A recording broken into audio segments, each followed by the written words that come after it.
Maudsley Learning Centre as an event, and this was done on the 11th of March 2014, and this involves the Mental Health Act event.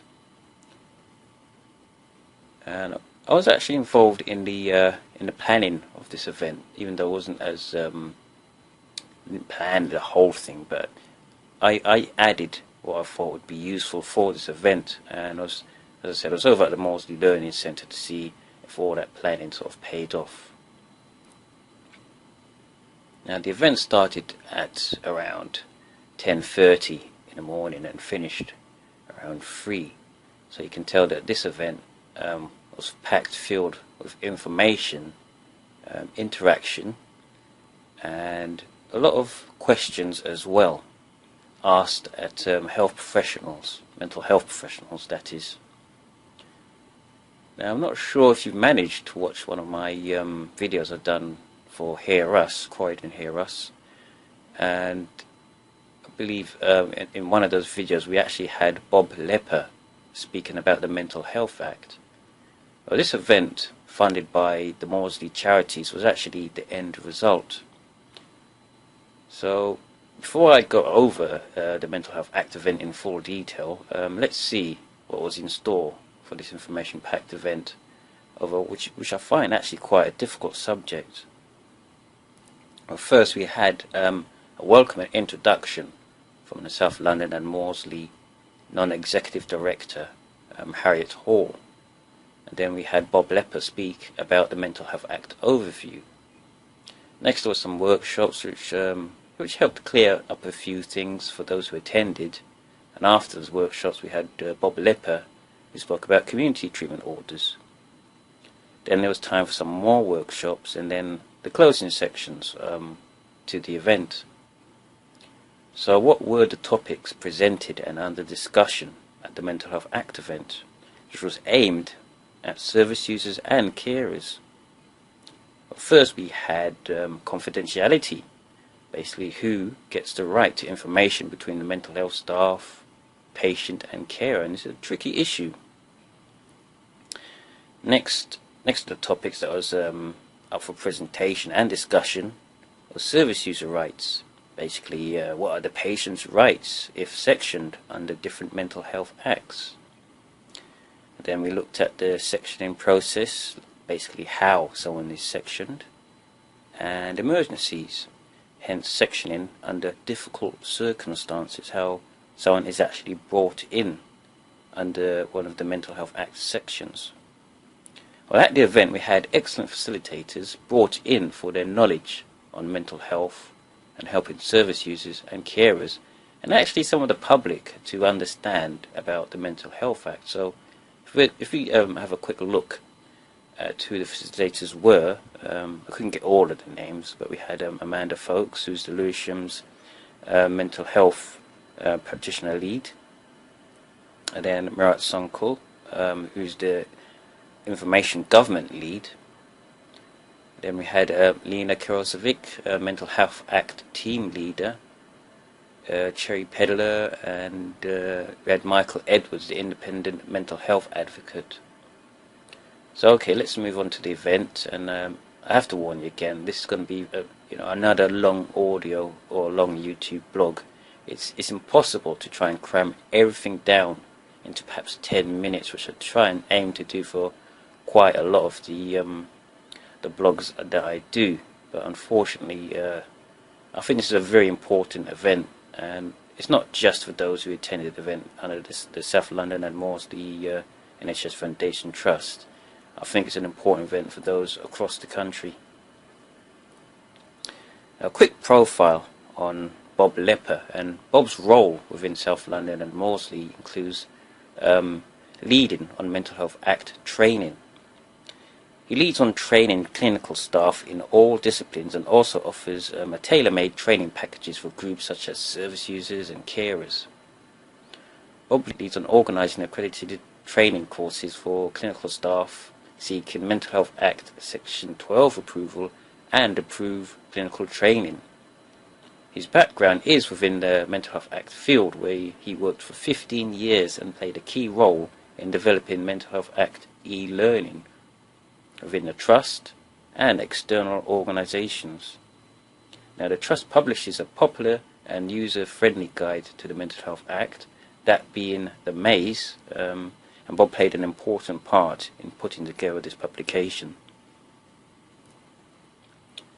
Well, at first, at the start of the event, Bob Lepper opens well, I say SLAM, actually, to try and keep things short, but SLAM stands for South London and Maudsley. But anyway, Bob Lepper opened the SLAM's first Mental Health Act event. Bob Lepper is SLAM's Mental Health Act Policy Officer, and Bob spoke on what this event is about and how we should try and educate ourselves on the Mental Health Act, especially service users. We then had a welcome from SLAM's non-executive director, Harriet Hall.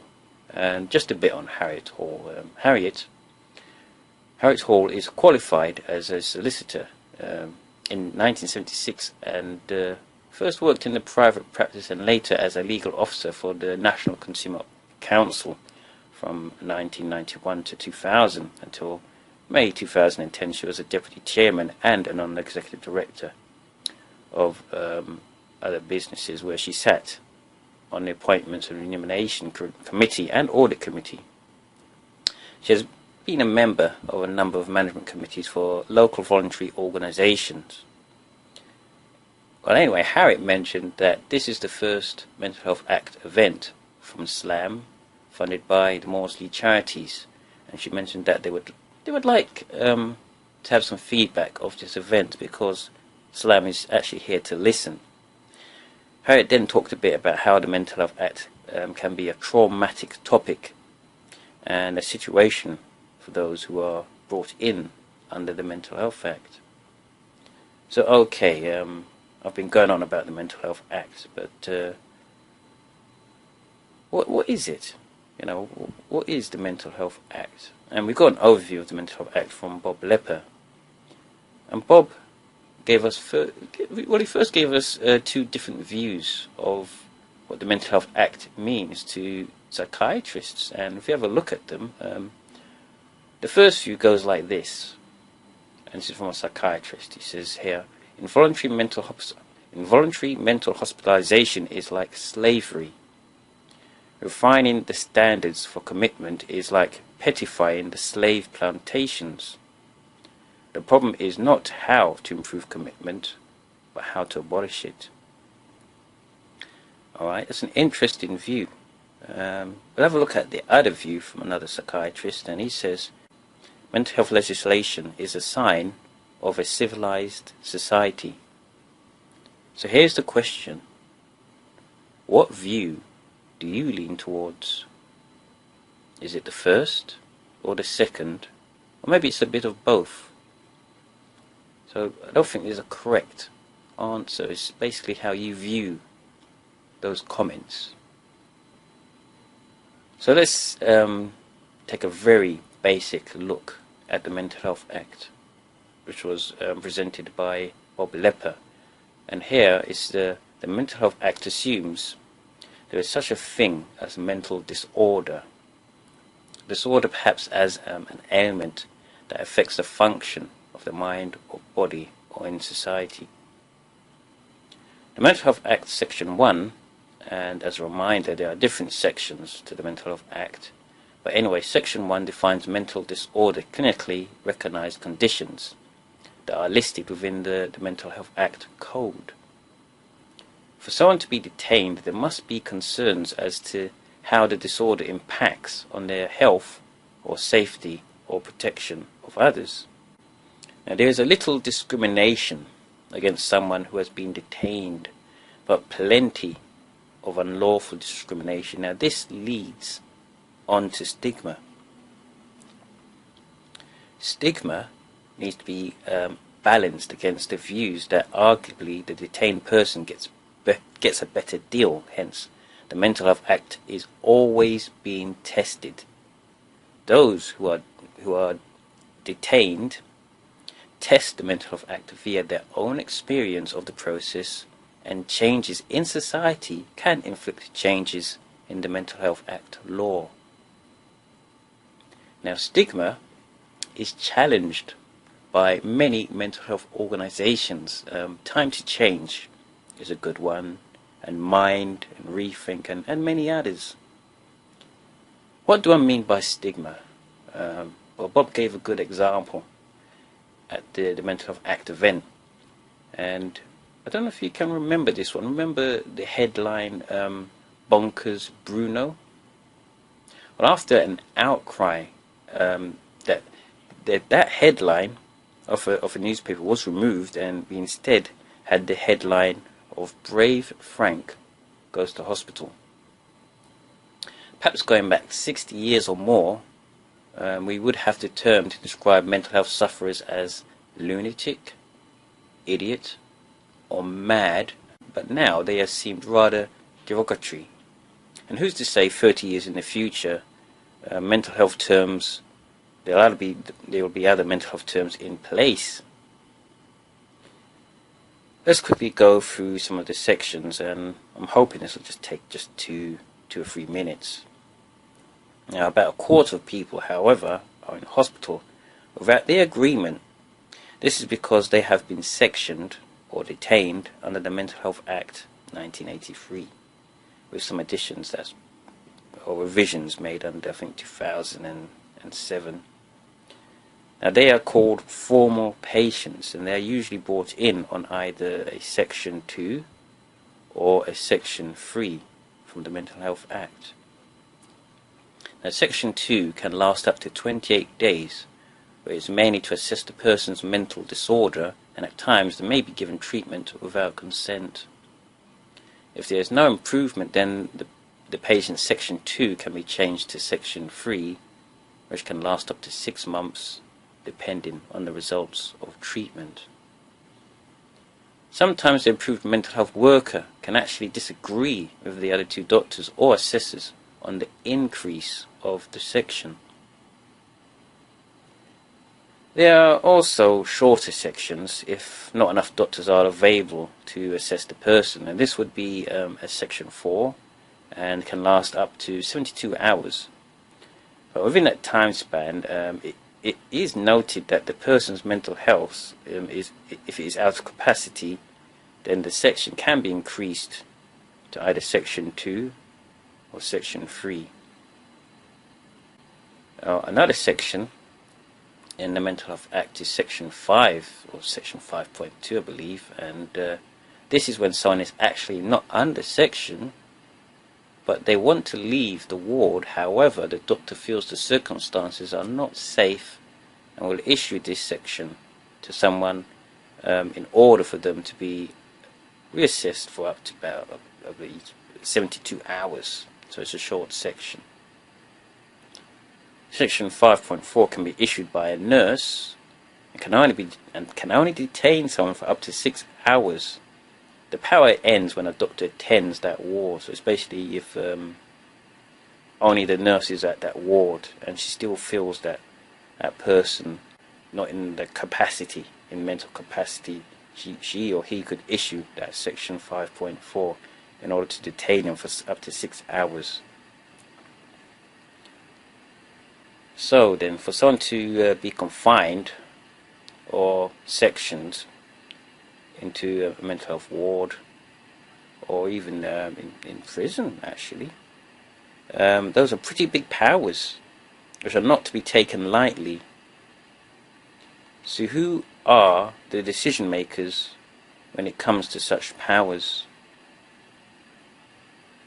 Usually doctors can recommend a patient to see an approved mental health professional for assessment and can use some powers. Approved mental health professionals can make the application, but they can also decline them. Police and ambulance services are often involved in the section process, mainly for safety reasons.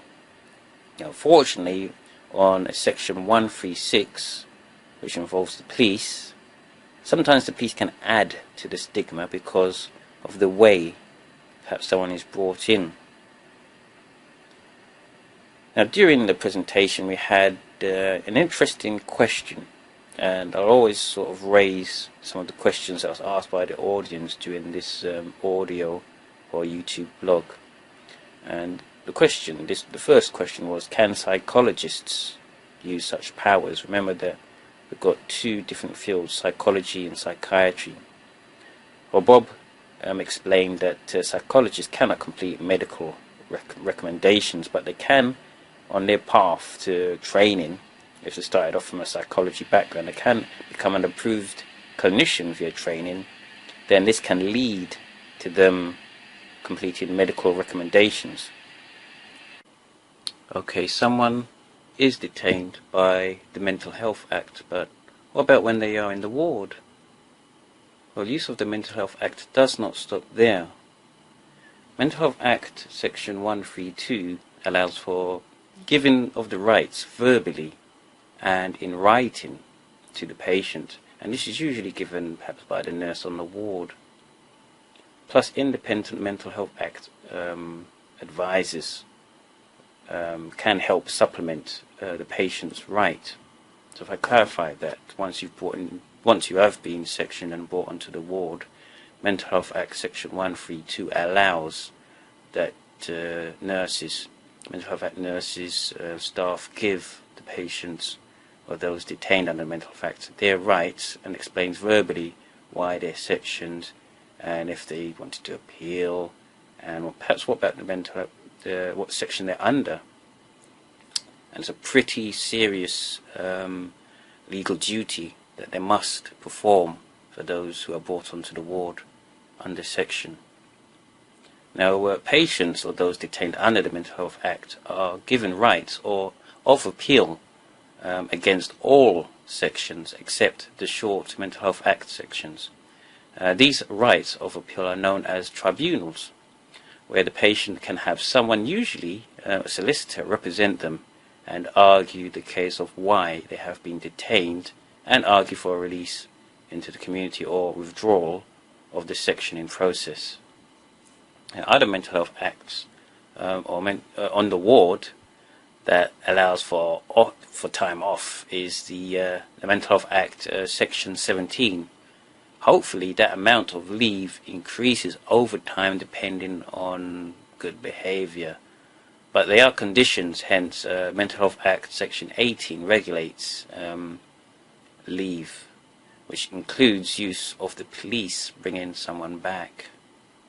Other mental health acts used on the ward is Mental Health Act Section 145, which defines the treatment not only by medication but includes nursing, psychological intervention, rehabilitation care. Actually, treating of symptoms or manifestation of disorder falls within Section 145. For example, assisting feeding of someone with anorexia. During the first 3 months, consent should always be sought for medication, but as a last resort, treatment without consent can be given.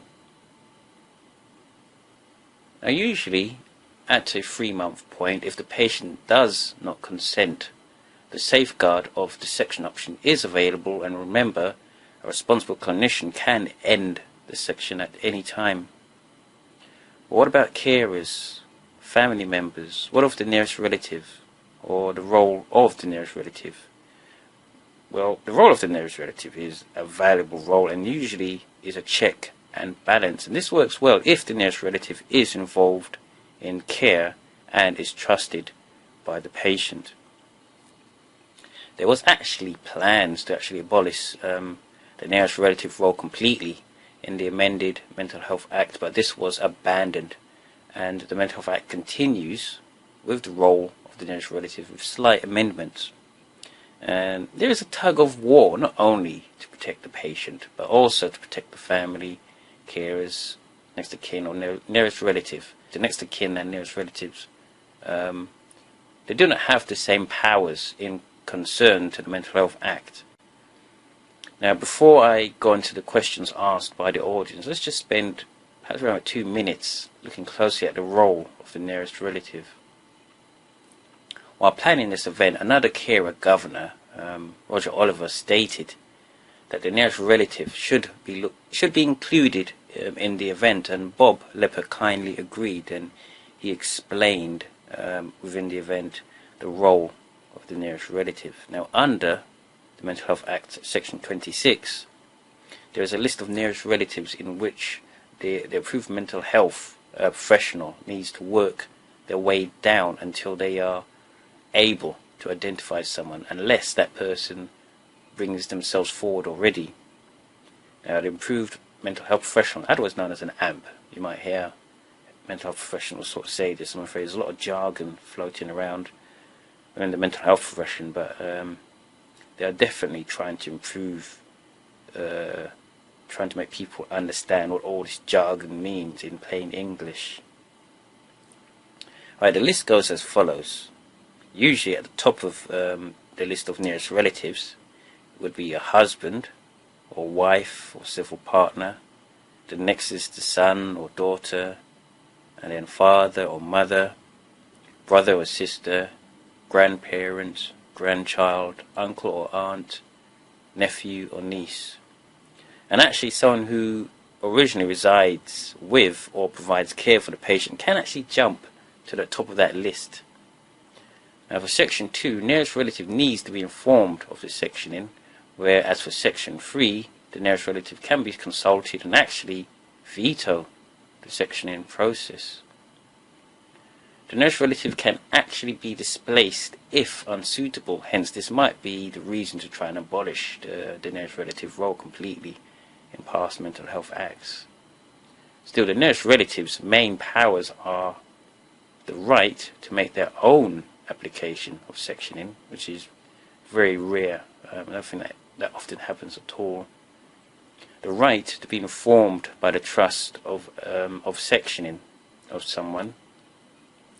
So basically, if whoever they were looking after, perhaps if they're beginning to be a carer and someone's sectioned, they usually have the right to ask.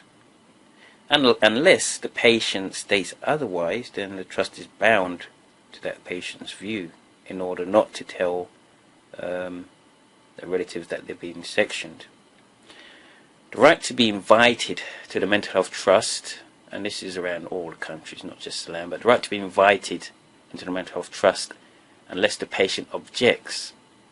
Although the objection of the patient cannot be completely upheld, as social circumstances report their need to include the relative's views. Other nearest relatives' main powers are the right to request discharge, the right to be consulted about the discharge and aftercare process unless the patient objects. Now, although these are within the Mental Health Act as laws, this is my view, this does not mean a family or carer should give up on their powers if unsuccessful. Although families or carers are not the service users, care of the patient can tend to heavily rely on how involved a family member, carer, next of kin or relative is, and this can be it's a tricky one because care is provided differently within family structures or perhaps the care, and sometimes this is not always in the patient's interest, but then otherwise it might heavily be, and this is a tricky thing that the Mental Health Act tries to take into account. It's a very difficult issue. Let's move on to the main questions within the Mental Health Act event, and I must admit at this particular event we had some very good questions from the audience, although I cannot go through them all. I think the first one that came up was, does the Mental Health Act mention the amount of force that should be used when someone is beginning to be sectioned, especially out in the community? Bob mentioned this is inferred from the Mental Health Act, although mental health staff are usually provided training in this dangerous situation, not only to protect themselves but protect the other patients who are perhaps about to get into conflict with each other, and this is unfortunately quite a common situation in mental health wards. It can be highly volatile. Someone else asked that within the sectioning process, they do not feel the police are neutral. I mean, they feel that after a while, the police can seem not to be trusting of those with lived experiences or service users.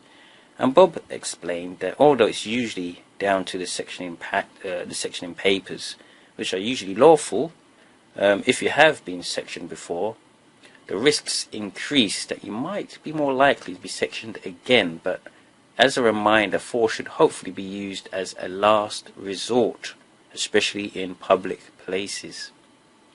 Someone else asked, are there any benefits to being in prison rather than hospital when it comes to sectioning? And others replied, actually in the audience, that yeah, you're free to smoke, medication is not likely to be forced, and there's fresh air. Bob did mention SLAM hopes to begin an audit of the section in 17 on those who actually leave, and I do notice that SLAM do provide many audits on the sectioning process and those who've been brought under different sections. Another interesting question boils down to what happens if a service user has no one to care, no relative, no next of kin. Bob stated that interestingly in 30% of cases, some people actually have no one. If someone does not have an identified nearest relative, then they are advised to look for a relative. We then had another question where the audience member asked, where does power of attorney come into this? Power of attorney actually is basically when there's a plan, a written legal plan of what happens or who does what before someone is sectioned, before they might become unstable or unlikely to make any decisions. So legally someone is made power of attorney. I believe there's two types. I don't know off the top of my head. But unfortunately, those of the nearest relatives do not actually come into power of attorney of the nearest relative. What happens, which was another question, what happens if the family feels that their relatives or service user is going to hurt someone? And I believe Bob answered that it's possible for the nearest relative to make an application. They would need the forms, but it would still be advised to need two doctors. Usually I believe it's a pink form, but there is a barrier. You actually need to write the name of the hospital for the service user to be admitted. So this is very rare, and it's not often a good idea for the nearest relative to actually make that application. But there is ways that the nearest relative can actually ask for perhaps a service user or patient or the loved one to be assessed. Usually a patient is asked if you want your nearest relative to be informed that you are on section. If the patient says no, then the trust is bound to that view. Hence, we come into the realm of confidentiality, and we'll tackle that later on during this audio blog of the event. Still, the family member may already know, in most cases, that the patient and relative is on section. Now, Bob feels the trust, or some trusts, have instances on confidentiality issues where it should be important that the relative at least knows of the patient being on section and at least knows that the patient or the loved one is safe. A good question that was asked was, how come the Mental Health Act decides who the nearest relative is and why not the service user? But this is going through as a nominated person, and the Act would have gone through as the nominated person, but they didn't. Why? It's because the service user may nominate someone who is abusing them. Another problem is that the nominated person can also appear attractive to nominate the service user, especially if someone was duped into signing someone into a section. Let's say someone was made drunk by someone and then asked them to sign the papers. So nominating someone isn't the best idea. So it's best to be a relative. Other questions, I'll go through, I think, one more. Does the hospital have to keep secret if the patient is in section? And basically the answer was no. Just at least the state that the patient is safe. Some confidentialities can be overwritten, but patient rights remain.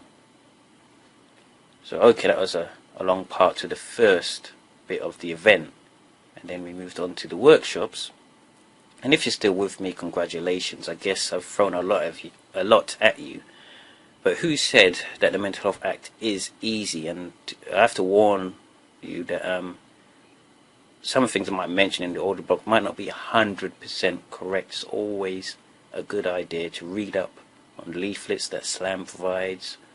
Maybe look online. I think that's perhaps one of the easiest ways to get information. You don't have to go for one source. There's many sources on the Mental Health Act, and I would always check out Mind, their sites. So check out Rethink, Mental Health Foundation. They have good information about the Mental Health Act. Check them out, and there's a few others that I can't remember off the top of my head.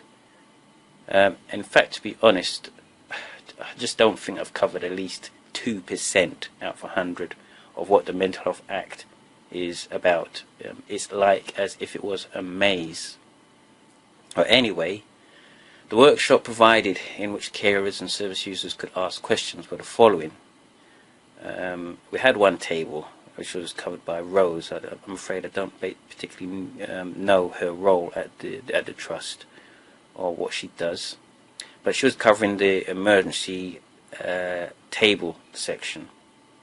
And then we had Dr. Murat Sonkol, SLAM's head of information governance, and he was covering the confidentiality table. And then we had Cherry Pedler. I think she's the manager of independent mental health advisors, advocates, and they were covering, well, she was covering patients' rights. And this is the table I actually joined. Well, while sitting on that table with Cheryl, first we were given an introduction of those around the on that workshop, on that table, and each person sitting around that table, quite a few service users, raised concerns or questions that Cheryl Pedler would answer later on around the table. And here are some of the questions that were asked. Why do GPs have too much power over mental health process? I feel that GPs lack understanding of mental health in general. Other views, which were confidential, were asked to Cheryl outside the group. However, Cheryl explained a few things about safeguards that was discussed under the Mental Health Act, and then she also explained Section 5.2. She explained Section 5.4, and Section 12 was also explained. Another question was basically that someone asked how long would it take to wait if you had been sectioned, and Cheryl replied that it has to be done within a certain time limit. What I meant by that is someone was sectioned on the shortest section, perhaps by a nurse. I've forgotten the name of the section, but they were sectioned for I believe 6 hours. How long would they have to wait for someone to perhaps appear and section them? That would be like an approved mental health practitioner. And she said it has to be done within that time frame, or that person has the right to go when that 6 hours is up. Does the word sectioned have to be used? Which was another question. And Charles said yes, it's important for them to say, because you also get to hear your rights. So they must say to you that if you have been brought in or put under that process to being brought into the ward, they must say to you what the section is and your rights. Now, some people around that table felt that there seems to be a situation where they're not always informed that they were sectioned in the past.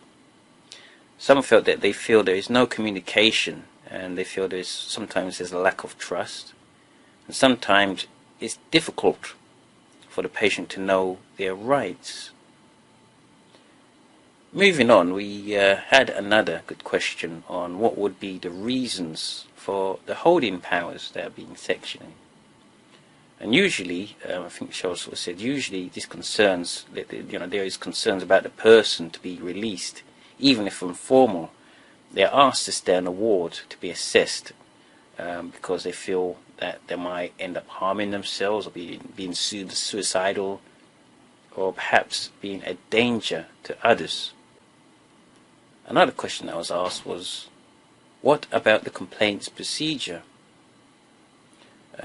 Tribunal was explained, although it seems really uncommon to appeal due to the time it takes to make the appeal.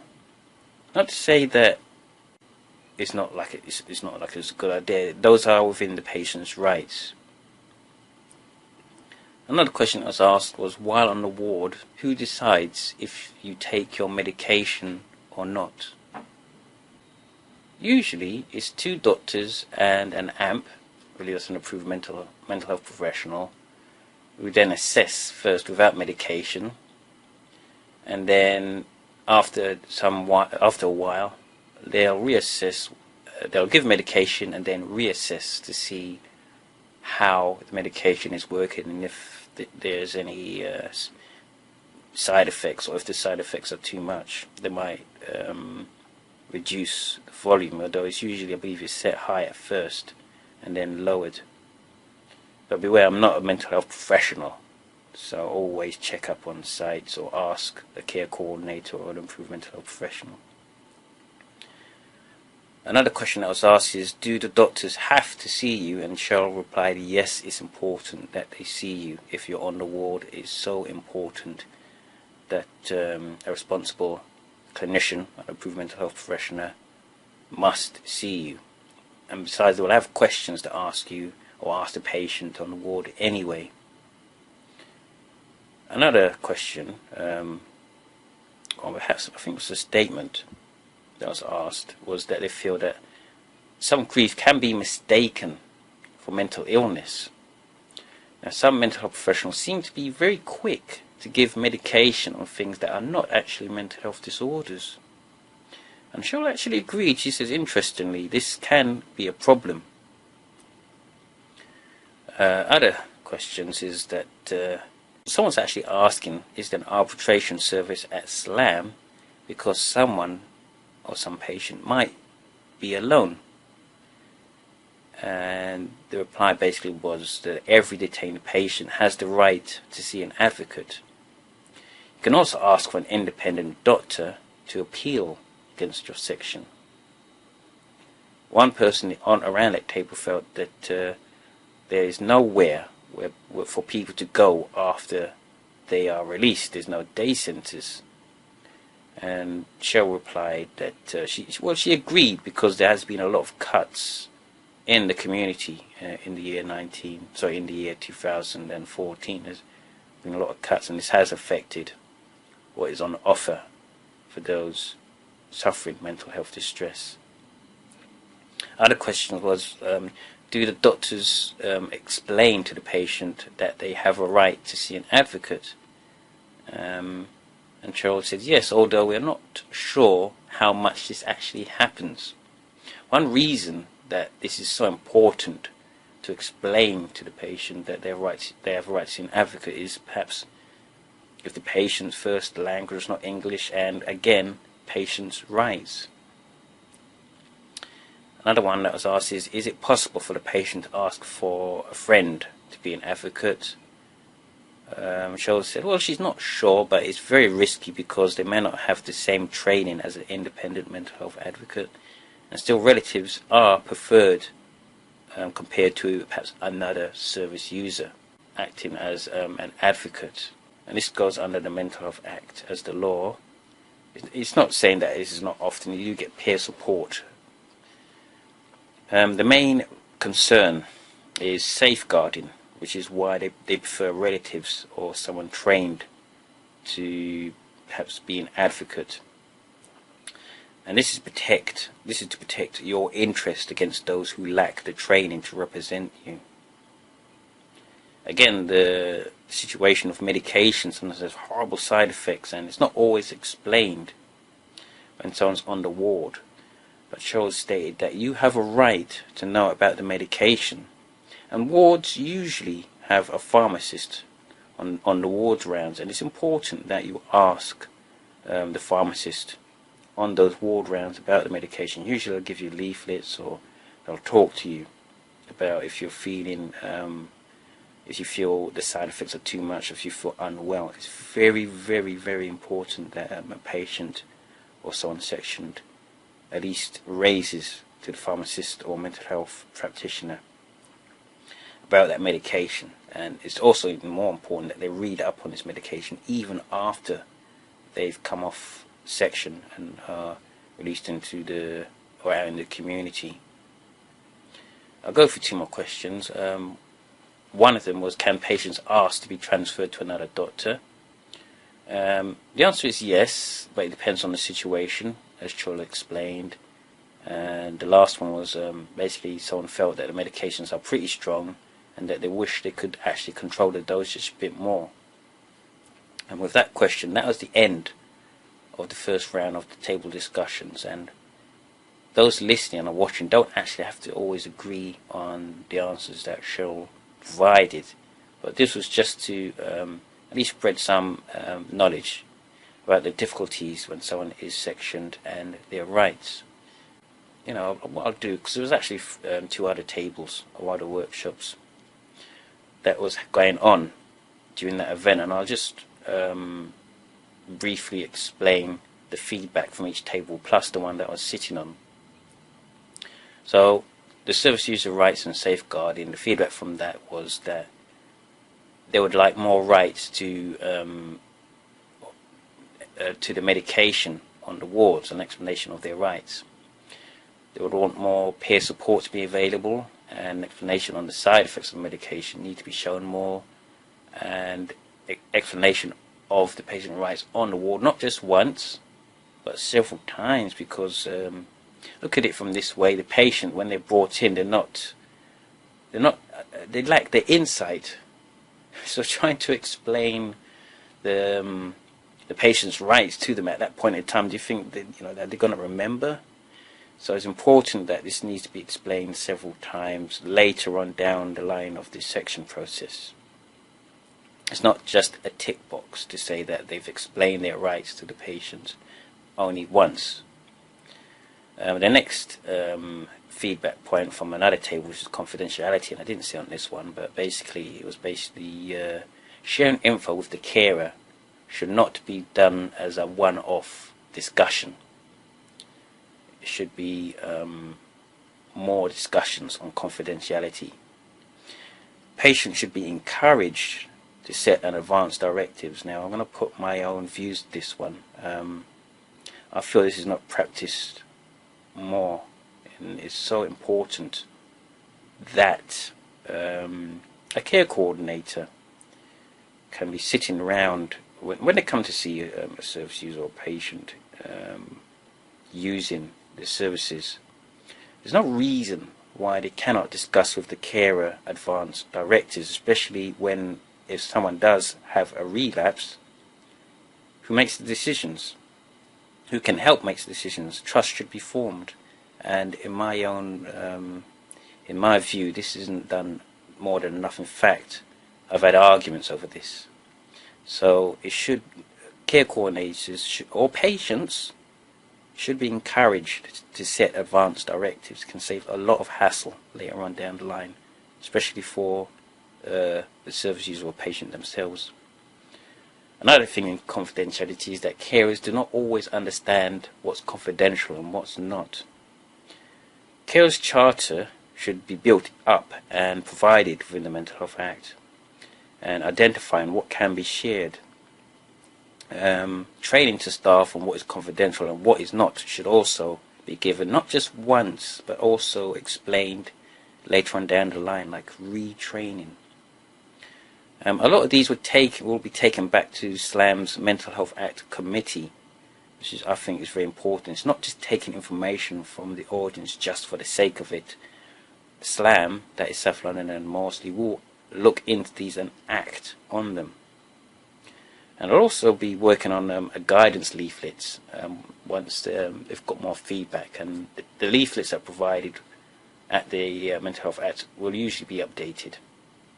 And on the last table, which is the emergencies workshop, they were looking into the conflict between service users and carers on what is considered emergencies. And there was a grey area, so a grey area for emergencies for acute and psychiatric wards on response timeframes.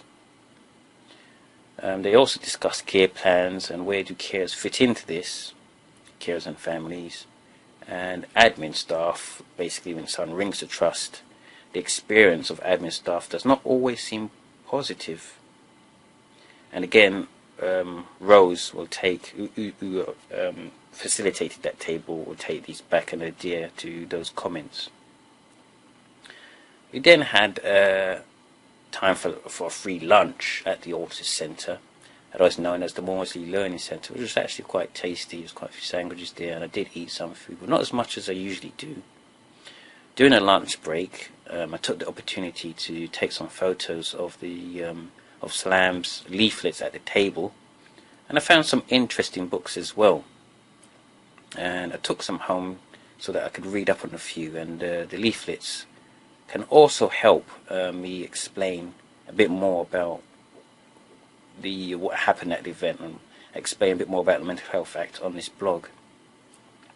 Now, the first one that I picked up was SLAM's Guide to the Mental Health Act 1983, which explains about Section 3, Section 4, Section 5.2, Section 5.4, and Section 136 of the Mental Health Act. That leaflet also explains who's the nearest relative, and which Section 26 helps to explain. What rights do the nearest relative have, how they consulted or applying for admission and discharge, and common questions about the nearest relative. In the next leaflet, which is the guide to the community treatment orders, or otherwise known as CTO for short, and this leaflet is aimed at service users, but please be aware that others should read this as well, even though it's aimed at patients or service users. Now, basically, this leaflet explains what CTOs are, which is community treatment orders, why people, or perhaps yourself if you're a service user, is under SCT, which means supervised community treatment. What does recall mean, and what are your rights? How long does it last, and who to complain to? And the last leaflet that I picked up was an explanation on being an informal patient. And this leaflet helps you to understand why you're in hospital, what are your rights, what is expected from you, sharing information and confidentiality. So if you are using SLAM services, please do ask for these leaflets, read up on them, especially if you're caring for someone or if you're a service user. Use these to expand your knowledge about this sectioning process and give you a fair idea of your rights. I think the best way to recovery is understanding the process, understanding the sectioning process, understanding what you're going through. It doesn't hurt. You may disagree with what the leaflets have on there, what's written in them, but read them nevertheless. Now, remember when I mentioned that the Mental Health Act was like a maze? Well, I picked up this interesting book called, I believe, The Maze, which helps explains a bit further. And we actually were also provided with the Mental Health Act books themselves and some free DVDs to actually take home, except the Mental Health Act books. But for anyone out there, again, who's interested in the Mental Health Act and who's interested in the process, see if you can actually order yourself this book called The Maze. It's quite interesting, has a lot of information worth reading up on. After lunch, Bob asked if there was anything anyone would want to say before we began on the next round of explaining or presenting more of the Mental Health Act.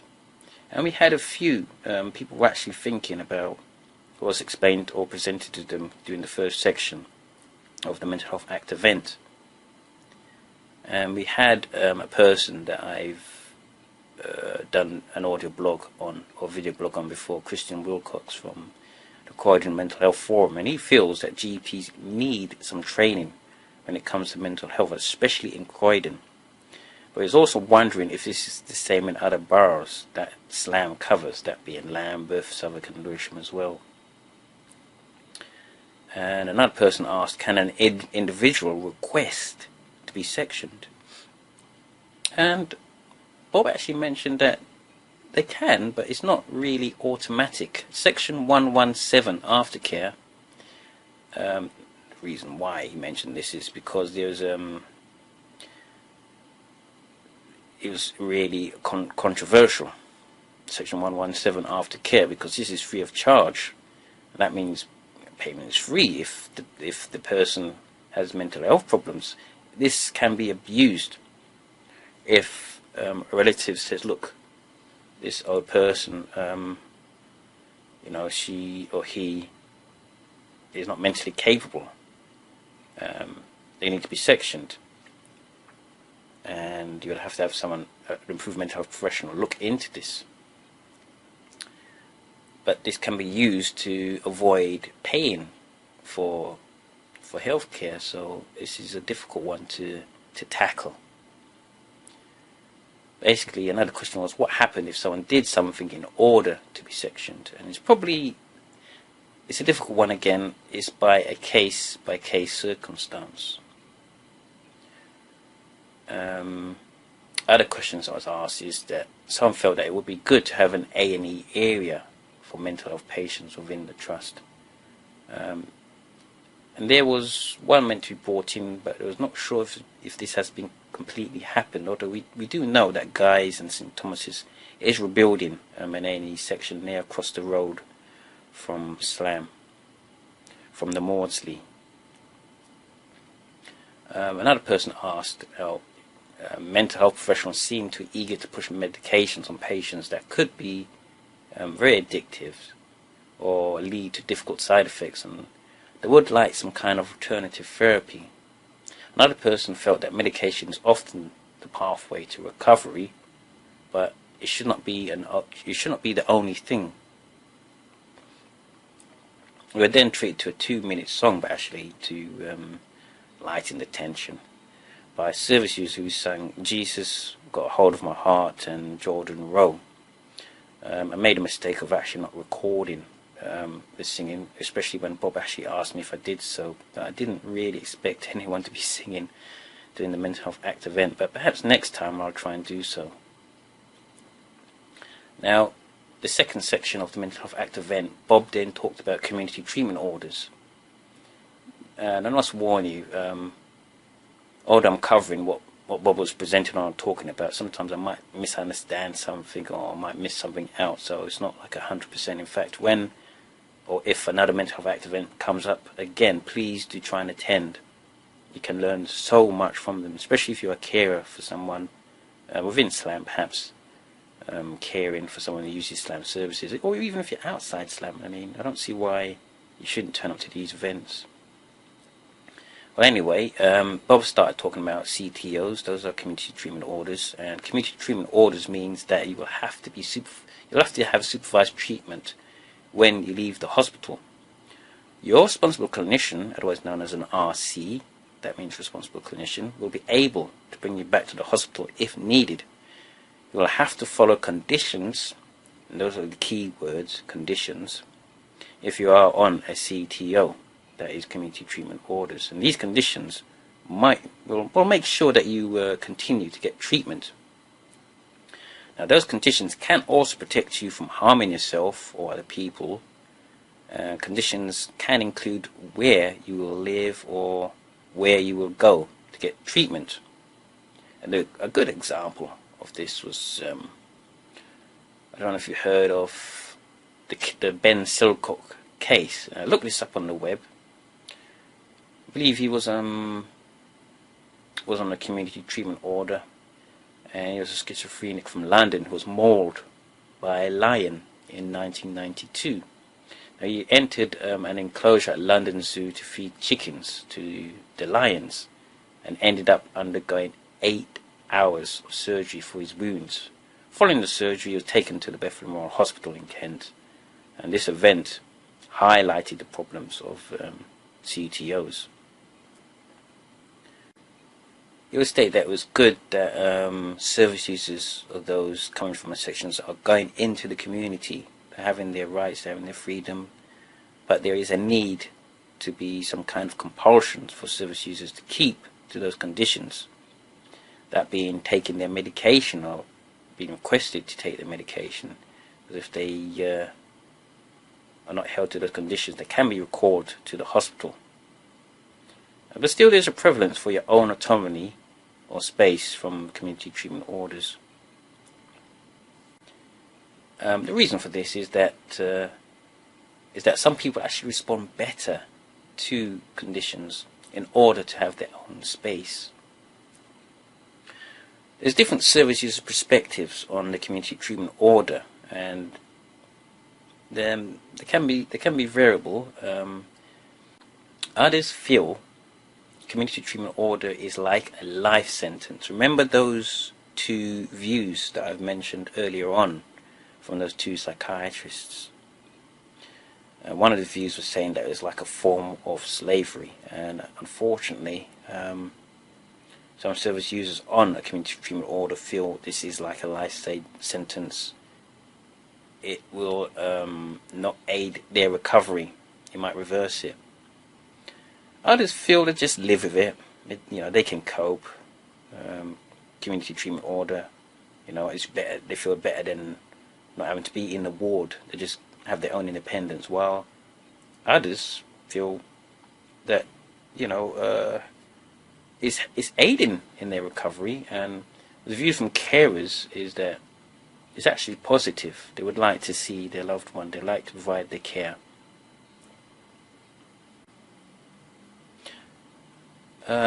Quite a few, I think one or two who were at the event were asking for personal help when granting leave, but this is a mental health act event, so it was explained to one or two of those who were in the audience that it's always important that they see a care coordinator or an advocate when it comes to sorting out personal problems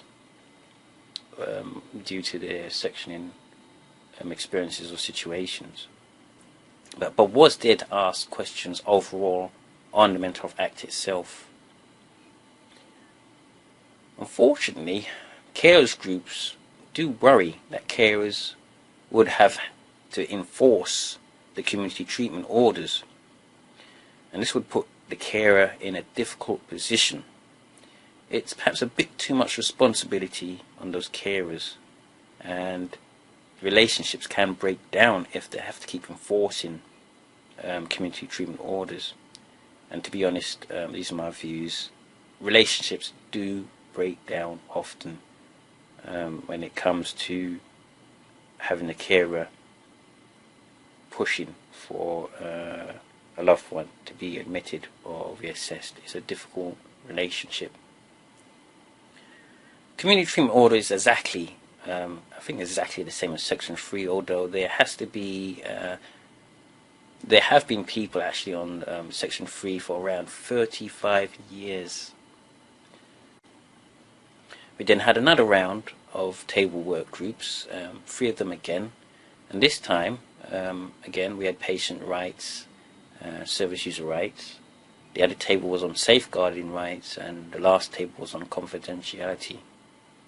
And the facilitator for this one on the patient rights and service user rights was Michael Edwards, who is an IMA, and that stands for basically Independent Mental Health Advocate. Now, we had a few questions again around this table, and it was stated that doctors still have a limited idea about service user problems, but Michael mentioned that sometimes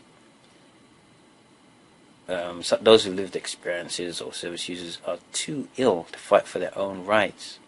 If it came down for them to wanting to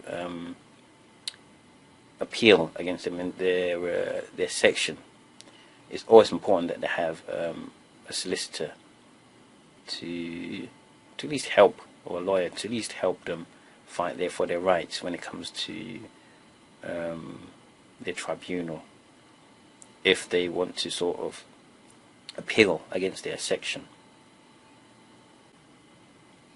We also had an interesting question where a service user, fall ill and mentioned not to tell the carer, and in the end the service user is left without no care. This was brought up earlier in the event. Another key issue of people being in receipt of a care plan or recovery plan prior to them being released into the community in plain English, and that was brought up within that table discussion. And another person brought up saying they would like a summary of service user rights, and another person brought up, like, what do we know about carers' rights within the Mental Health Act.